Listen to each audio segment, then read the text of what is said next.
Welcome, everyone. Before we begin our session tonight, I just want to acknowledge that last week we chose to postpone our session because of the horrific events in Tumbler Ridge. And our thoughts, of course, still remain with the families and the educators and the community of Tumbler Ridge. But I'm really grateful to welcome everyone back into the space tonight. And I'm really grateful for our presenters to be here with us today to carry on the session. And I hope that this space that we welcome you all into, in addition to providing the learning that we're here to engage in, will also hopefully provide a sense of connection and support to everyone from BC who's joining us tonight. And with that, I would like to turn it over to Calico and Angelo. Thank you. Thank you. All right. So hello everyone. Thank you to everyone for coming today. Based on the conversations my co-presenter and I have had leading up to this session, I think I can speak for the both of us that we are both very excited to be talking about morphology and spelling. Before we get started though, we shall start with the land acknowledgement. We acknowledge that our work takes place on the traditional, ancestral, and unceded lands of Indigenous peoples across what is now called British Columbia. We recognize these lands are home to many distinct First Nations, each with their own languages and cultures. We are all very privileged to be living, working, and learning on these lands, and in the chat right now, I encourage you to share your location or your territorial acknowledgement.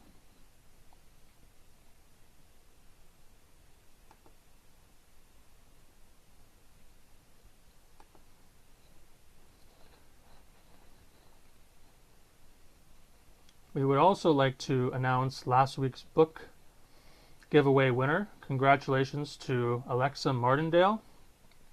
Dyslexia Canada will be in contact with you regarding the Rock Your Literacy block book you just won. So congrats again. Thank you everyone who participated in that. At the end of today's session, we will be mentioning that we'll be giving away the book Big Words for Young Readers by Heidi Ann Mesmer.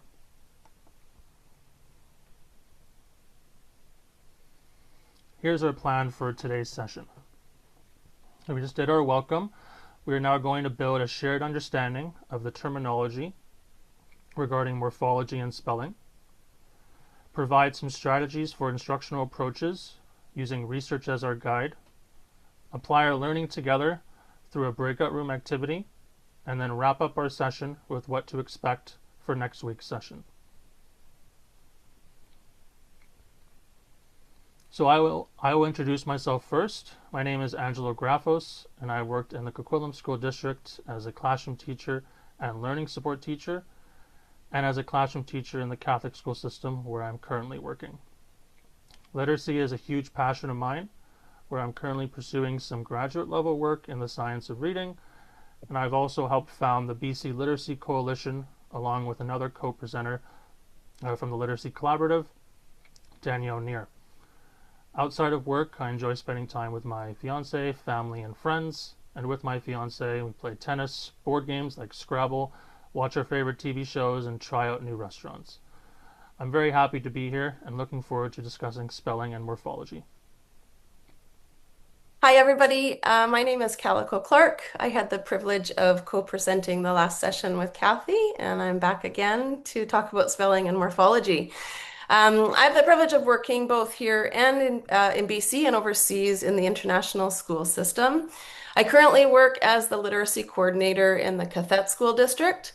And a little bit of me outside of my work role, I love to run. And last year I completed my first and probably only full marathon.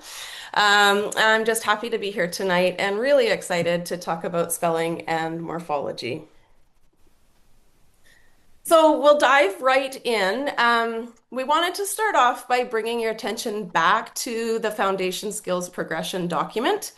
Tonight, we're going to highlight the sub-skills of morphology and spelling that are under the overall skill of reading and spelling at the word level. So just to walk you through those parts again, the grade-based descriptions move from left to right. within the subskills of morphology and spelling. We wanted to highlight something that was important to clarify, that the spelling patterns that are mentioned in the previous page are not actually outlined there, but we wanted to show you that they are in fact outlined in the definitions section of the document. So if you have a hard copy, you can flip to the last pages where the definitions are included, or if a soft copy, you can just click on that link. But that is where the spelling patterns are unpacked. So, to jump in, we wanted to clarify some key terminology and concepts around spelling and morphology so that we can start from a shared and common understanding. So diving right in, spelling is referred to as the translation of spoken words into written symbols, while orthography is all the conventions of written language, including spelling. And we wanted to just highlight that graphic there with orthography at the center and really wrapping around, and we're going to discuss quite a few of these bigger concepts of phonology, morphology, and etymology that all influence our spelling system. So starting out with a bit of fun, we're going to dive into this juicy word orthography. We can study it starting with its structure. So if we look at ORTHO plus GRAPH plus Y, it can be rewritten as ORTHO GRAPHY. The word is orthography. It's interesting to note that ortho comes from Greek origin, meaning correct, while grapheme means to write, and the suffix y generally make or can turn a word into a noun. So if you get curious about words and their origin, Edym Online is a fun resource to dive into. Here you can see the history or the story of the word orthography. So I will warn you that Edym Online can be a bit complex, but definitely jumping in and just doing a search can be a great place to start. If you're working on it with kids, do make sure that you're supervising them because all words are included in the database. So, and plus they would need some guidance to unpack and how to use this tool. So first off the bat, we're going to invite you in the chat. I'm going to go back to that element ortho and invite you to consider any other words that you can think of that have that structural element within them. And just if you want to type those words into the chat, my colleagues can take a look and see what kinds of words you might come up with. Just give you a second there. Wondering if anybody thought of orthodontist, which means to straighten or correct teeth, orthopedics to do with fixing or straightening bones, or even orthotics can fix or straighten your feet. So some connections to related words that have that same structure or element. All right, so the research around spelling instruction reminds us that it is critical to support spelling, writing, and reading. We unpacked the term explicit instruction last week, but if you weren't here, it includes direct, clear, and well-ordered instruction where we don't leave learning to chance, but instead we break concepts into small steps, model and give examples, provide lots of feedback and opportunities for practice. And our instruction in spelling should be no different. There are some common misconceptions around spelling, so we're just going to unpack those for a few minutes. That spelling isn't important anymore because we have modern technology, or that it's a rote memory task, a visual memory task, and that the English language is hopelessly irregular, so why bother? And that if the students can read a word, they can spell a word. But tonight, we want you to consider something. Just I want to listen to this. Do you want to just, yeah.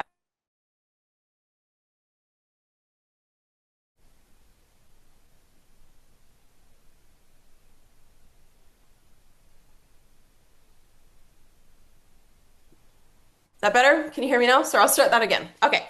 In her book, Beneath the Surface of Words, Sue Hageland reminds us that students need to learn explicitly the various letters and combinations of letters that can spell each segment of pronunciation, along with the patterns that govern any of those spellings.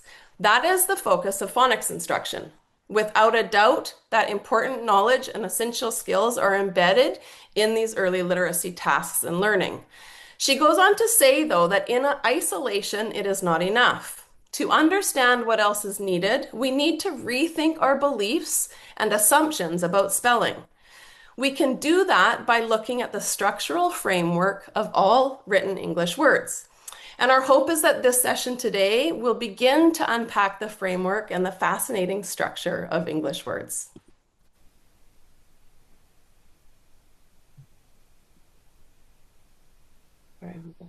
There we go. So last week we discussed the importance that our youngest learners begin to make the connection that letters represent speech sounds. We do this work through explicit instruction in phonemic awareness and phonics. So we can check that one off. We're talking about that and we're actively engaging with that in our instruction. So as mentioned in the previous slide, though, tonight we want to bring another important principle of how our language works, and that's the morphological principle. The notion that morphemes are spelled consistently across related words, even when a pronunciation changes. The English spelling system is based in meaning. This might be a new idea for some. I know when I was starting to wrap my brain around this, this was all new, but as you dive in and study it a little bit more, it makes perfect sense. So we can teach our students to be confident and capable spellers right from the start. So what is the morphological principle?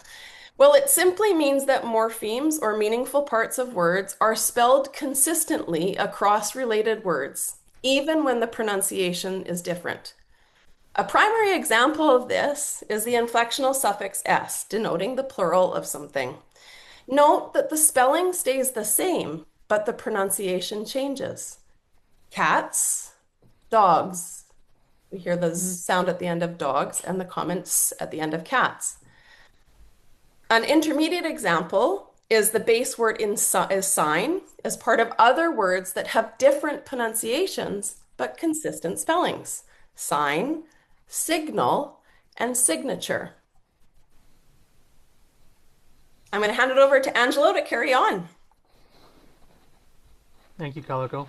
So spelling can be quite the analytical process. When you are spelling a word, there are many things that you need to consider. For example, let's use the word jumped.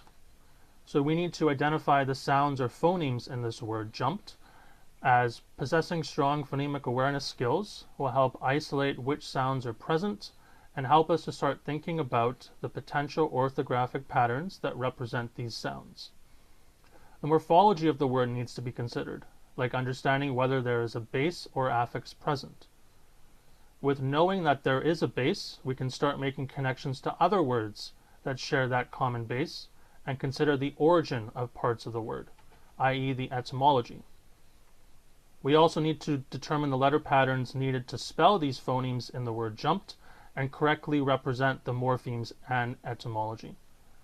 We need to identify that the word is a verb, i.e. its syntax, and we need to understand the semantics of this word jumped, its relative meaning in the context of a sentence, and know that it is representing something done in the past with that suffix ed at the end. So we can see that spelling can be a complex task, but hopefully here today we'll provide some information that you as teachers can use in your instruction to help students feel that it is less of a tall task. So our first of two topics for today that we're going to dive deep into is morphology. Morphology is the study of meaningful units of language called morphemes and how they are combined. Like the word orthography we talked about earlier, I'll break down the word morphology by examining the morphology of morphology. The root word morpho comes from the Greek word morphe, which relates to form or structure. And the suffix logy comes from the Greek word logia, meaning the study of. So, morphology is the study of word form or structure. And this makes sense considering the definition of what a morpheme is. And going back to our handy resource Etym Online, when we look up the word morphology, we see that the word also has a German etymology as well. And when you click on those red morpho and logy links in red, you will see the Greek influences on this word that I just discussed. Now, when one studies the structure of words, something called morphological awareness is developed. Morphological awareness can be broadly defined as an understanding of the parts of words known as morphemes and the ways that various morphemes come together to form words. Hegland asserts that possessing morphological awareness helps build reading comprehension, confidence in spelling and writing, and builds our vocabulary database and knowledge in our mental lexicon. Moreover, in Mote's speech-to-print text, it discusses the research on morphological awareness and how it is associated with reading and spelling growth from first grade onwards. As we can see, being aware of morphemes is a skill that we want to teach our students. But what exactly are morphemes, and are there different types? We will explore this further over the next few slides. So the morpheme has been briefly mentioned, but we wanted to show the definition as well on the slide. So a morpheme is the smallest unit of language that contains both sound and meaning. Types of morphemes include bases, affixes, and combining forms.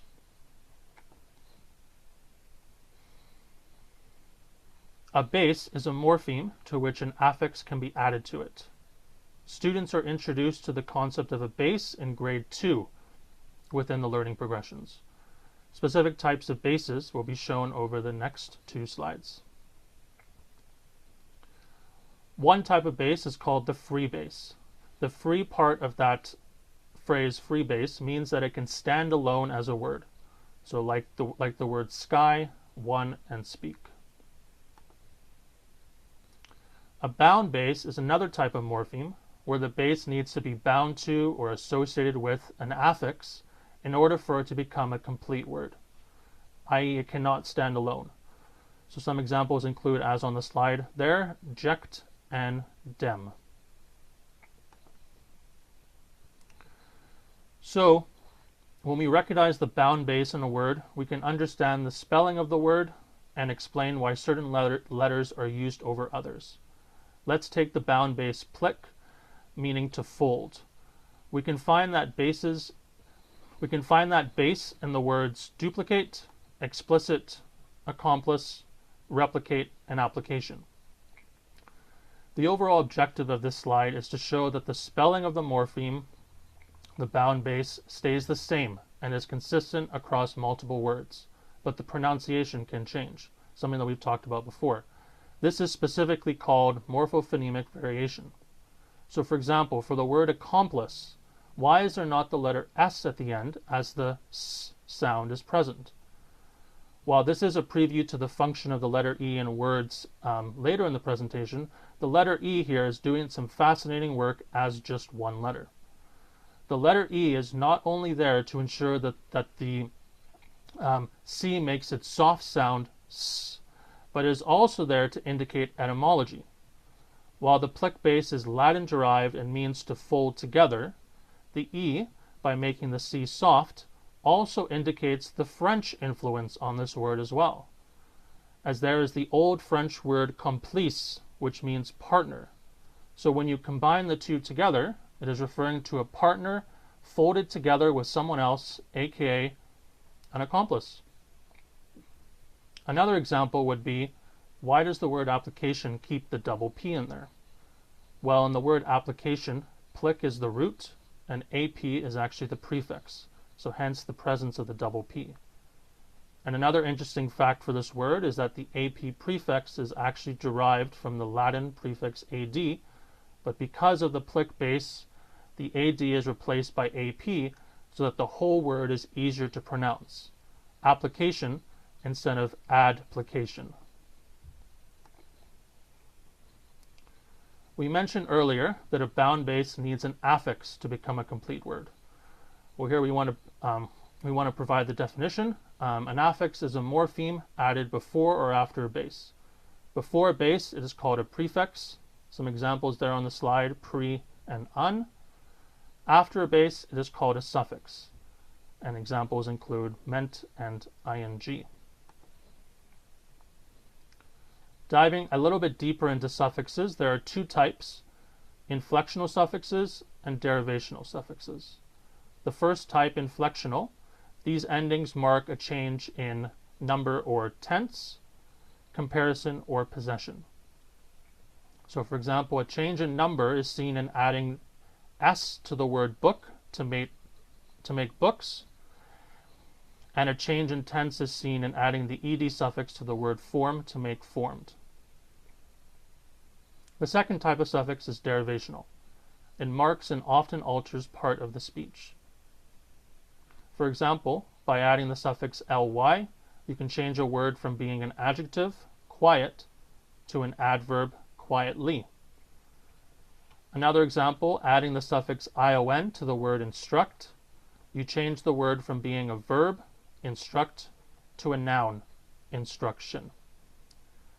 And as shown in the BC Learning Progressions document, suffix instruction can begin as early as kindergarten, with simple inflectional suffixes being introduced first, s and then ed. So this slide here, conductors, is shown, as this word will soon nicely represent the concept of meaningful parts and will show all the morphemes discussed so far. So firstly, the base of the word is duct, which means to lead, which can be found in grade 4 of the learning progressions. Next, the prefix con, which means together or with, and this prefix is found in grade 3. This forms the word conduct. By adding the or suffix, this makes it a person or thing that is leading, and this type of suffix is found in grade 3. And the last suffix at the end there, the addition of the s, makes it more than one person or thing. This suffix can be found in the kindergarten progressions. And ending here with the definition of conductors being things that carry or lead or carry heat, electricity, or sound. And this can be applied to grade 7 students studying electricity. However, this fantastic graphic from Onlit can be used with your students from grade 4 as well when talking about morphemes, because conductors can also refer to people leading an orchestra or leading a train. So overall, this graphic can demonstrate that words in students' oral vocabulary can be broken down into its components step by step to more easily unpack the terminology students will be learning and also the learning that we'll be doing so far in this presentation. Again, one of the themes that we're trying to hammer home in this presentation is that the base is very important for spelling as it relays meaning, and if that base were to change, the meaning and its related etymology are affected. Previously, we said that the spelling of the bound base stays the same and is consistent across multiple words, but the pronunciation can change. In this slide's case, however, with the base journ, this is an instant where the pronunciation does not change. So we just wanted to show this can happen as well. As previously said as well, bases can be found across multiple words, and by knowing the language origin of the base, like journ meaning of the day from Latin, it will help us understand these connected words and how they're related to something happening in a day, like journey, journal, adjourn, journalist, and sojourn.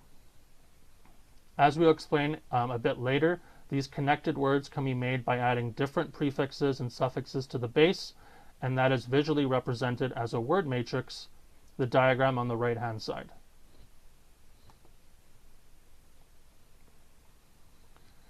In the previous slide, I mentioned the language origin of words, and this concept is critical to understanding the English language.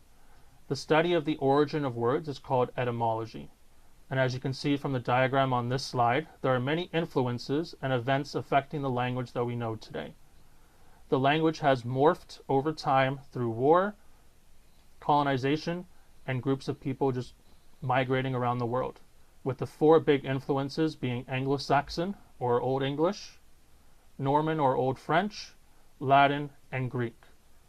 And while the focus of the slide is on other languages affecting English, it is also worth noting that English words have also been created with technological advances over time, like the word text from the invention of the phone.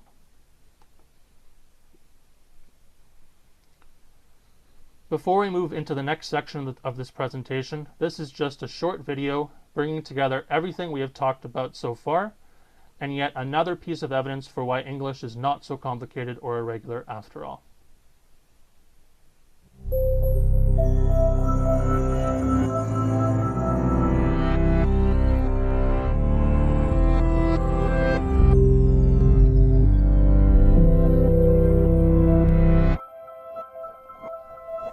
You have probably seen an email or an internet post about how weird and random English spelling seems to be. But what if I told you that it actually makes perfect sense? In fact, that's spelling's job, making sense. Think of spelling a word as peeling back the layers of an onion. The first layer is a word's sense and meaning. Often there are multiple layers of meaning. Another layer is the word's structure. Think of the center of the onion as a word's base element, its essential kernel of meaning. A free base element like ONE or TWO can stand on its own as a word, like one or two. A bound base, like the RUPT of erupt or rupture, needs another element in order to surface in a word. Two or more bases give us compounds, like twofold or someone or bankrupt. Once we figure out a word's meaningful elements, we can peel back its history to shed a little more light on why it's spelled as it is. The word to, for example, needs its W in order to mark its connection to words like twice, 12, 20, twin, and between. A word's history is another layer of the onion. With that understanding, let's investigate the word one. First, we need to check in with what it means. Unique, single, solitary. One's historical layers include its relatives only, once, 11, and even n, and any.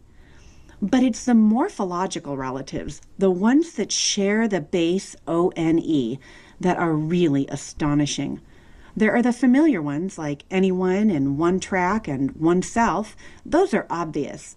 But let's take a look at some unexpected derivations of the word one. The word alone is built from the prefix al plus the base one. It's the same al prefix that we see in always, already, almighty, and almost. It means all.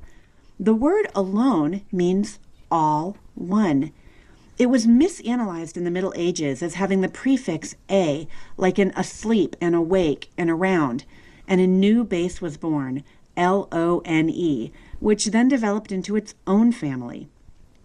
In the word atone, we find the familiar preposition at, compounded with the base one. See, when we atone for something we've done wrong, we attempt to make things whole again, to fix what's broken, to be at one again with whomever we hurt. But here's perhaps the best one of all, the word onion, which is also frequently derided as irregular or crazy for its spelling of with an O. But again, if we look into the word's structure and its history, it's a mystery no more. When we look at the roots of an onion, we learn that it is written as one plus ion, the same suffix we find in tension, action, union, and thousands of other words in English. Unlike the many cloves and a head of garlic, an onion has a single bulb. It is marked by the state or condition of oneness. Like an onion, English is one single writing system shared across time and space. Its structure and its history have many layers, and peeling them apart can really add flavor to our language and spice up our understanding. See, spelling is never just about spelling, but about how written words make sense. It's almost enough to make you want to cry.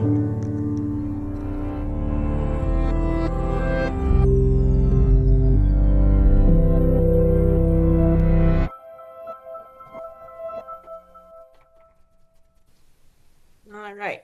So I hope that tied some of the big ideas that we just talked about in that first section, tied them together and brought them to life. And who knew that onion had such an amazing story?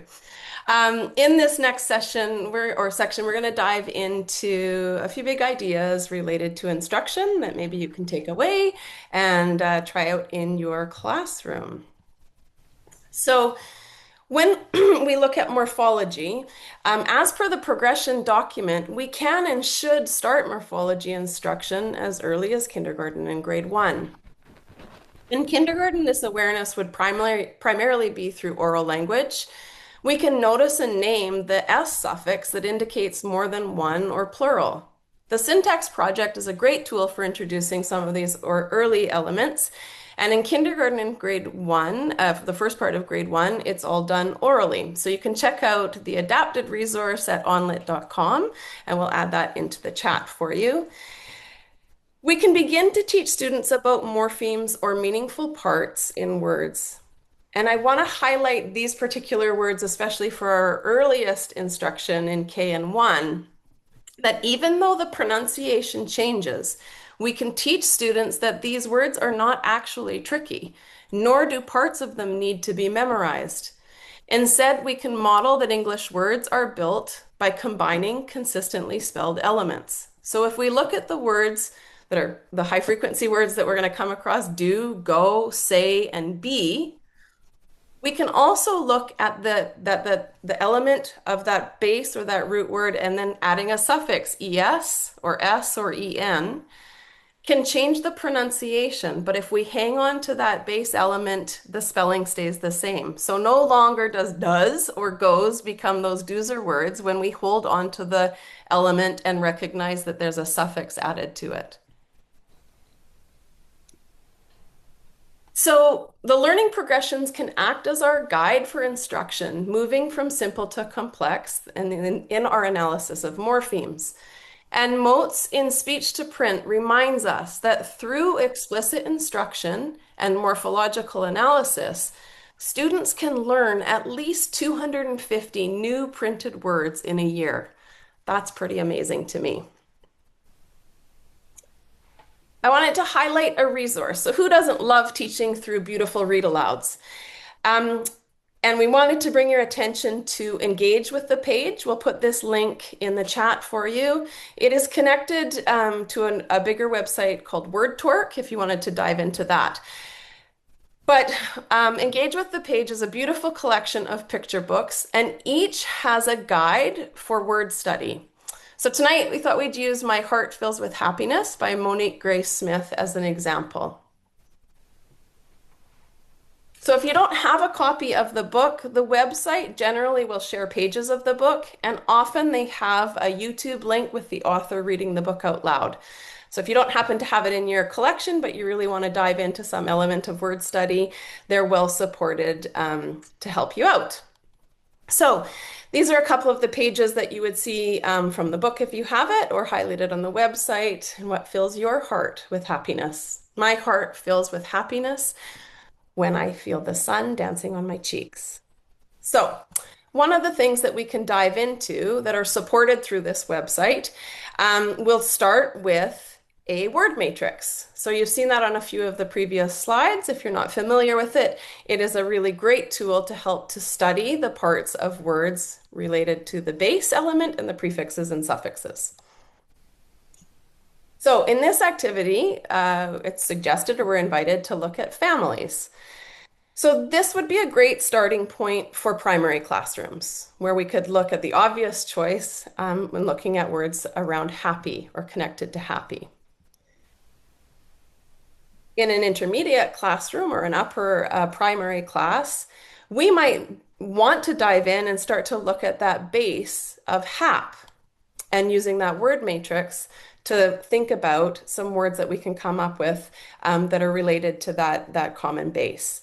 So for now, though, I'm going to take you back to that word happy and invite you in the chat. Can you think of, if we were building word families that are structurally related to happy within that word family, what words can we think of and come up with together? So I'll just give you a minute to take a look, to add that into the chat.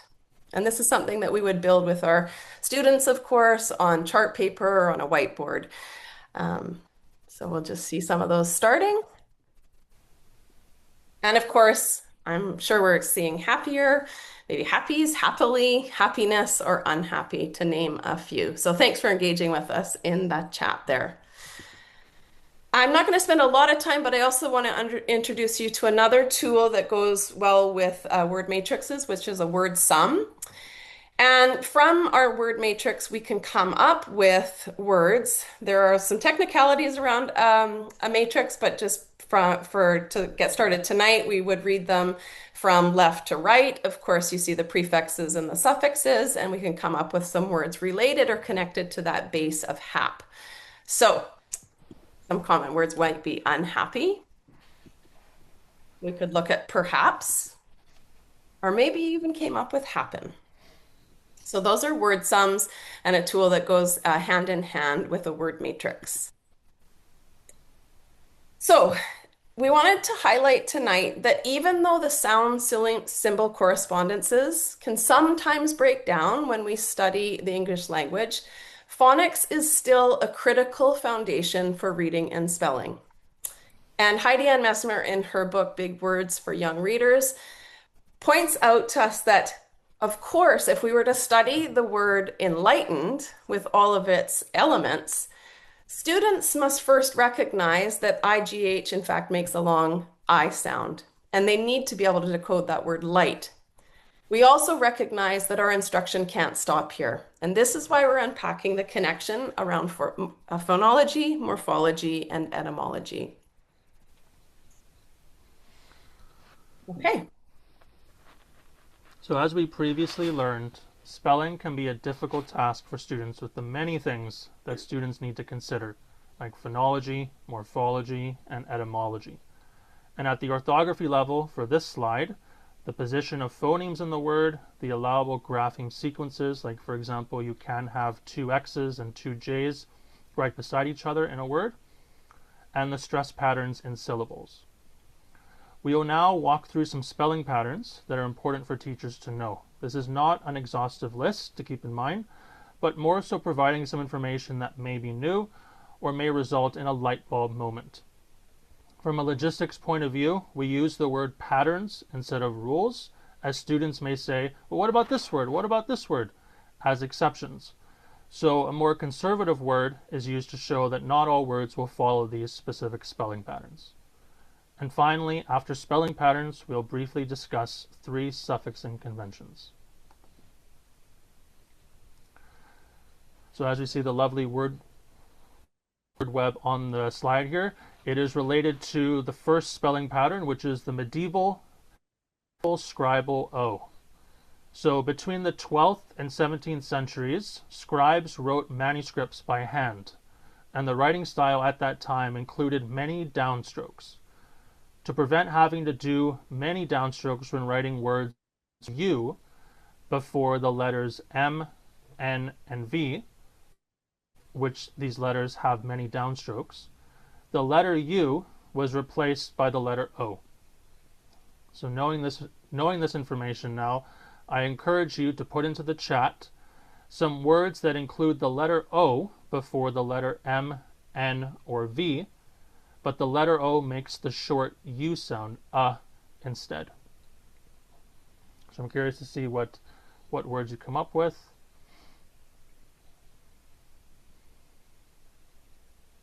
So I'm seeing the words none, come, done. So some. Thank you everyone for engaging in the chat. So what you may have noticed from my description of the scribal O is that it could help students develop an understanding of the schwa sound, which is a common and unexpected vowel sound, where vowels like O make the sound as opposed to the short O sound. Overall, this diagram not only shows that many words with the scribal O pattern, but also demonstrates a concept that we've talked about before, with the base carrying that meaning and spelling across multiple words, and affixes can be added, making new words and ultimately a connected word family or word web. So we'll now share a link in the chat to where this word web was taken from, a very nice resource called Kids Can Do Academy. There's lots of free resources on this, as well as some of them you have to pay for, but they are a great tool for diving into word study. The second spelling pattern is the many, many, many functions of the letter E. It is quite the overworked letter. And so I encourage you in the chat now to think about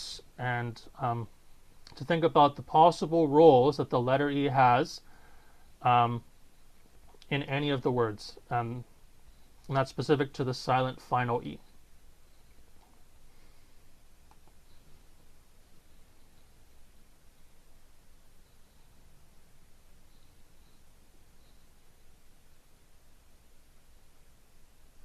Okay, so I'm seeing changes the vowel sound.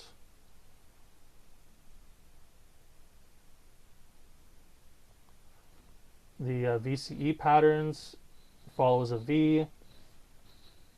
Perfect. So thank you everyone for engaging in the chat. I'm now going to go through a handful of them on this slide. So for example, it can signal the preceding vowel is long in a VCE word, like the word bite and mate. It can signal the preceding C makes its soft sound S in the words voice and choice, and the preceding G makes the soft sound J in page and wage. It can also make the TH digraph say its voice sound in the word bathe and soothe. And there's more. It can also signal a word is not plural, like the words mouse and else. There are no English words with V and U as the last letter.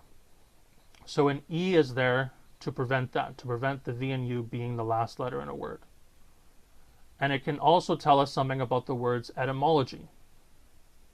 So for example, the words niche is French derived, also the words resume, fiancé, café, and the word accomplice, which was from earlier in the presentation, all derived from French. Next is the floss pattern. Many of you may be familiar with this pattern, where at the end of one-syllable words that end in F, L, S, and Z, these letters are doubled at the end of these words. But an important characteristic is that the vowel must say its expected short sound for A saying ah. So here are some supposed oddities or exceptions to the floss rule. The words bus, gas, and chef. If we examine further these words, we shall see that they're actually not pure exceptions after all. So the words bus and gas, these words do not have a double S at the end because they're actually short for a longer word. Bus is short for autobus, and gas is short for gasoline. Now, what about the word chef? We need to look into the etymology to find that answer. The floss rule actually applies to Anglo-Saxon derived words, but the word chef is French derived. So thus, this is the reason why it does not have the double F at the end of the word. And if you really love this stuff like we do and want to dive deeper, there's something called the Great Vowel Shift, which is actually shown on the History of English diagram shown earlier in the presentation, and how that shift influenced spelling. So for example, because of this great vowel shift, the word call is not technically a true floss word, amongst other examples ending in ALL and OLL. And finally, the suffixing conventions. So for most of us, we have likely been taught these conventions or learned these conventions by memorizing them. The doubling convention, replacing the final E and changing Y to I. What this diagram shows though, and will hopefully supplement your prior knowledge, is the why behind these conventions and what governs these conventions. The common first step in all these conventions, as seen in the diagram on the slide, is the consideration of the vowel. And the focus on the vowel nicely wraps up our talk about spelling and morphology, as the importance of the vowel cannot be understated enough. Decoding, syllabication, pronunciation, and of course spelling, shown on this slide and demonstrated in the previous spelling pattern slides, are all dependent on the vowels and their sounds in a word. We should also inspire our students by teaching about the history of English, as the spelling of words provides insight into why words sound a certain way, like the scribal O, and vowels in English often change their sound based on whether the morpheme or syllable is stressed or unstressed. So we've reached the end of the content of this presentation, and while this presentation was a lot of information, I'm hoping that the information provided in this session and the previous sessions has been shown to be all connected and intertwined. Soon we are going to be going into breakout rooms and apply the learning from today's session. Okay, so thank you for wrapping that up, Angelo. Before we just dive in, well, really quickly, I know we're getting a little tight on time here, but just our norms together to listen, to understand, knowing that we bring different experience and perspective, to join the conversation while making space for others, to be mindful that we're all on different learning journeys, that engaging with ideas can challenge our own and deepen our thinking. To engage thoughtfully. Don't let your first reaction be your only one. And remember that learning often means revisiting assumptions and shifting your thinking over time. And if you're comfortable, we'd like to invite you to leave your camera on for this part to make it as engaging as possible for your colleagues. So in our breakout room, I think Una or Alicia is going to put a link to a jot board. And we just invite you to, through moving the post-it notes or filling out the post-it notes or through conversation or comment or combination of both, connect to what you already know. Like if you came into this and it affirmed something that you were already doing in your practice or in your understanding, something that broadened your thinking around spelling and morphology, and maybe what challenges or puzzles have come up for you. So I'm going to hand it over to Una or to Alicia, sorry, to get us into those breakout rooms, and then we'll come back for a quick wrap up at the end. Okay, perfect. Well, thank you so much, everyone, for engaging with the breakout room activity. We hope that the breakout room prompts and the content provided in the presentation sparked important discussion and that maybe there were some aha moments as well. I hope that everyone was able to share and learn from each other.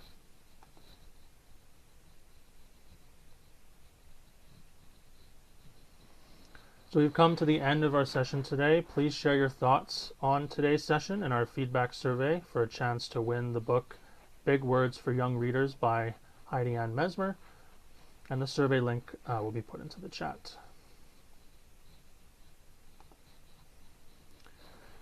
See you all next time for our next session on Wednesday, February 25th at 4 p.m. Pacific with Danielle Neer and Kathy Rice speaking about fluency.